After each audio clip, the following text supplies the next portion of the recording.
अरे बेवफा, अरे जब धोखा ही देवे के रहे तो फिर प्यार काहे के और फिर झूठ काहे के। अरे जब तोरा दूसरे के साथ शादी करे के रहे तो हमरा के इतने दिन अपने पीछे काहे घुमौलू, अपना प्यार के जाल में काहे भरमा के रख लू।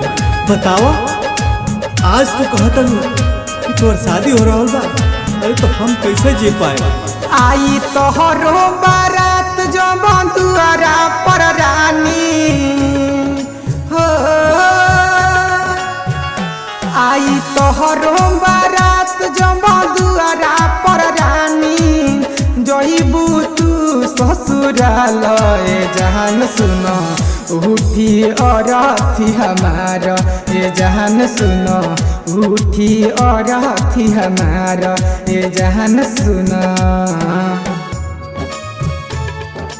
जख्म दिल के अब भर न पाई, जख्म दिल के ई भर न पाई, मौत ही बाटे अब आखिरी दवाई।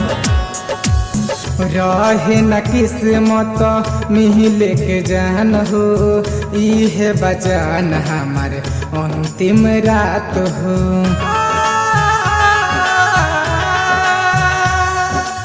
रहे न किस्मत मिले के साथ हो, इहे बजान हमारे अंतिम रात हो।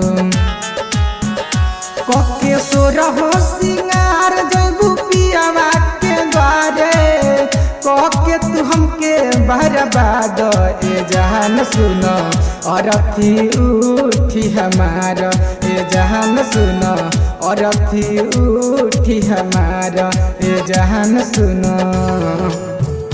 दिल दीवाना लुट गए, दिल दीवाना लुट गए सरेआम तोहरे गाँव में, दिल दीवाना लुट गए सरेआम तोहरे गाँव में, लोग पागल कह करे बदनाम तोहरे गाँव में।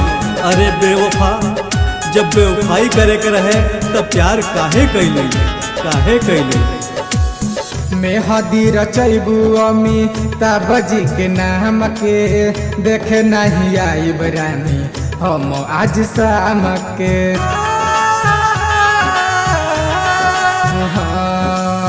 मेहदी रचैबू विश्वकर्मा जी के नाम के, देखे नहीं आई बरानी हम आज शाम के।